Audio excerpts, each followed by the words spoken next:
Hey, on my Travel Wins podcast, I'm looking at Bobby Genovese. How are you today, Bobby? I am doing great. How about yourself? I so appreciate the time. I'm doing really well, actually. Bobby, you're quite the entrepreneur. I don't know exactly where to start. You have such a wide-ranging background. You're a business starting person, entrepreneur, polo player, philanthropist, a great dad.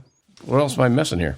Well, I think that covers a large spectrum. But, I sort of envision myself as an entrepreneur's entrepreneur.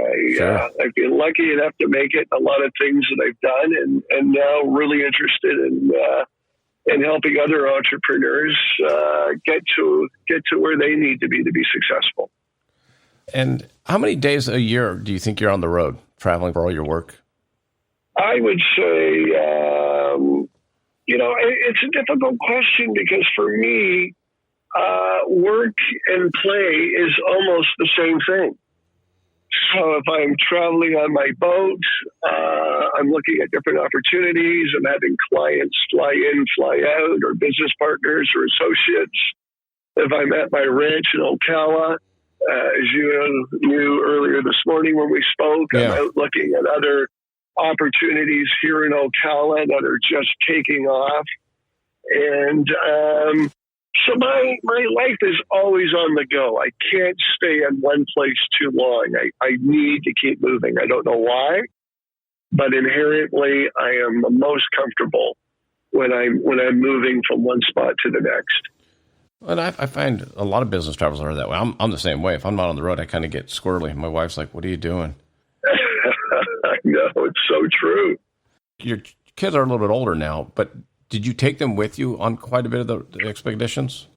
I do. I did. I think travel is the best education you can give your children. So from our home in Argentina to London, England to Canada, our summer home, those kids have got more air miles at this stage of their life than some people will ever have in a lifetime. I dragged them everywhere. I love the word that you dragged them. Well, it wasn't always easy to get them to come, believe me. But once they got there, they loved it. Oh, sure. What's the best way of traveling for you for business? I know you have your private plane. I'm blessed to have my own plane, so that definitely helps. And and then obviously the boat. I mean, it's amazing where you can go to sleep in one country and you wake up and you're floating inside another country. That's the best way. Well, and obviously a little bit jealous of your tagline. So who has more fun than us? I have to try and catch up to that. It's true. It's true. Have you found what's the best way for you to balance your work and your life? As far as your friends, your families, missing appointments, missing birthdays? You know what, Pete? I really don't. Again, I pride myself on being a great father, so I try not to miss an event if humanly possible. So I can honestly look in the mirror and say I've certainly been to more than I've missed. And if I'm not with the kids are with me wherever I am. So I've been incredibly blessed that way. And again, as I said earlier, I wrap so much of my personal life in my overall working life that for me it's one and the same. Do you think that's possible for other people to do, or at least strive to do? And I say that because when I traveled a lot, I used to focus on just what I was going to work and do work and then get home. Now I tend to take more time and enjoy the trip and the process a little bit more than I did in the past. And Pete, I think that's a big secret.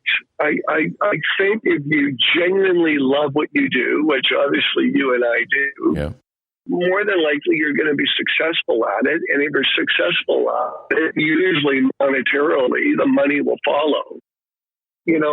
For me, I enjoy the journey sometimes more than the destination. And you never know what you're going to come across or where you end up, which is what makes it so fabulous. Well, yeah, and that's why I always tell people too is when you're traveling, don't close your eyes and just focus on what you're doing. I mean, I always look around and see what's around me. And exactly. What And do I you, think that's a gift. yeah, well, yeah, and it was a learned gift. Like I said, when I first started really traveling a lot for work, it was like, let me just get there. And I still meet people that are like that. And I'm like, oh, did you go to Louisville? And they're like, hey, did you go to the Louisville Bat Company tour? They're like, oh, I didn't know that was there. Yeah. What's the hardest part of traveling for you? I mean, you have it pretty good, but are there any parts? Look, there are times when you are on the road and you just, you do get tired. I'm having my ranch renovated here, so I've been in the Hilton Hotel the last few nights, and believe me, I would much rather be at the ranch than the Hilton. So, I did have the best couple of nights of sleep the last few nights, but there are times when you do wish you just had the comforts of your own home, your own stuff, your own kitchen, your own everything. Yeah. I hear you on that one. But that'd be my answer to that one. As far as your equestrian background, I'm more of a Western background. You're more polo and English, I guess. How do you incorporate that into your travel? Well, again, so much of my life was equestrian with my polo career, and then now that my daughter is followed, and most of my equestrian life now revolves around her. Again, I've just been incredibly blessed by falling into some things that I absolutely love, and it's been a wonderful experience, sort of doing it all with them. Do you think your success is because you stayed focused on specific things, or have you just tried a wide range of things and then found what worked at that point? I think a little bit of both. Okay. I don't think there's anybody that outworked me in my 20s and 30s. I was as focused as you can be. Oops, sorry. That's okay. Focused as you can be on being successful. And luckily, I just found something that fell into my sweet spot and became very successable at it. Do you think your hustle came from your schooling or lack of schooling when you were growing up? I was just focused. Yeah. I was just focused on being successful. I obviously wasn't scholastically inclined, as you had mentioned. I only got to grade 9, but, I had an amazing work ethic, which I think I still do. I knew there was a lot of people that could certainly outsmart me, but not a lot of them that were going to outwork me. Yeah. And I think taking that work ethic into an area that I was successful at, being the stock market and junior startup companies, if I focused there, I could be successful. And I was. Obviously. Yeah. No, it's been amazing. Between, yachts and planes and ranches and homes around the world and polo teams. It's been a dream life that I could never have thought of in my teenage years would ever have happened. When do you think that changed? Was that in your 20s when you started trading, or? Yeah, I had a discussion with one of my best friends the other day who grew up similar than I did. He actually went through university and got his law degree, and he became CEO of Warner Chappell, the largest music company in the world. Oh. And we were both saying that, we were both sort of lost into our early to mid-20s, and then we both sort of hit our stride. And we were both hungry to succeed, and we took that hunger and was able to capitalize on it. And we were just saying with our own children, how do you create that hunger? How do you, is it inherited? Can you teach it? What life lessons do you give them? So it's been a big thing. But, it took me into my early to mid-20s to really hit my stride to become successful. That's interesting, because that's what my daughters are in their mid-20s right now, 24 and 26. And I tell them, I go, don't, when they graduated college, I was like, don't worry about it. No one has it figured out just yet, especially at your age. Yeah. Because I was like you, I didn't finish college. I started college, but I didn't finish it. But then I just started working. And hard work tends to bear it all. True. How has technology changed your travel? If you can go back 20 years ago and think no cell phone, no internet, and to how much you use it now. I mean, come on. You and I used to have to search for dimes to work a pay telephone on the corner to tell our parents we were going to be late, and then the dime went to a quarter. Yeah. And then how about, those days where if it was long distance, you had to shove the payphone full of quarters to get the time to make a long distance call. I mean, I remember being happy when I got a corporate calling card, so I didn't have to carry change anymore. Oh my God! So you were way ahead of me. I never had one of those. So and I don't even think I'm that old, and I remember all of that like yesterday. Yeah. I can't believe it. Crazy. That's No, I think technology is amazing now. Just the amount of work that you can do while you're traveling and while you're doing things. It's truly amazing how far we've come. Do you ever try and unplug when you're? I mean, obviously, I would think you're crossing some of the oceans and all that. And again, I never really understand that because, I understand it. But for me, to be unplugged is more pressure than not being plugged. I like knowing what's going on. I like touching base with people. I want to know what's happening with my businesses. I want to know what's happening with projects that I've got on the go. For me to say unplug and not interested, like that would be more stressful for me than not stressful. So I hear you.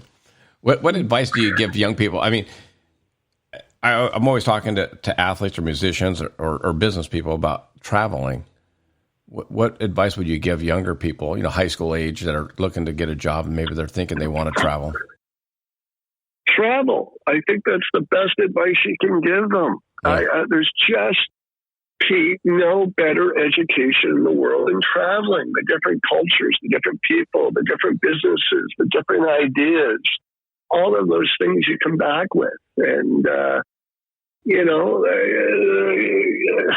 there's no better education and experience than getting out there and really living it and seeing it and doing it. Totally agree. I'd like to end up just with, I know you give back quite a bit. You have all the different rallies and different charities that you give back to. When did that start, and do you wish you could have started sooner, and even on a smaller scale? Yeah, of course. I mean, you always wish you could have done more earlier, but, I think the timing for me was right in my life where, I'd reached a financial point where I felt it more of a responsibility now to give back. And it's one thing to sort of give money, which everybody does. And I just thought, you know what, better for me to donate money to be able to raise more money. Yeah. And that's how the car rally and the boat rallies started. It was better for me to create an event and have that event raise 5, 10, 20 times more money than just to give the money. And as you know, those events have become incredibly successful, and we've raised well in excess of $25 million. And the Face the World Foundation, the other big charity I'm involved in as well in Vancouver, Canada, has raised in excess of $20 million as well. So they've been great functions to be involved with, and still happy to say I'm still involved in them. Yeah, I think that's so key, especially. I mean, I think a lot of people don't commit to them because they go, well, I don't have $15 million or $5 million, but maybe it's just $100. Exactly. It doesn't matter what it is, as long as you feel like you're participating. Yeah, exactly. What's the, hey, I really appreciate the time. What's the best way for people to kind of follow you and stay in touch with you or see what you have going on out there? Well, both. Instagram, obviously, is Bobby_Genovese_ is my Instagram, and of course Facebook, Bobby Genovese. And and I encourage people to follow along. I'm LinkedIn. I don't use it a lot, but right.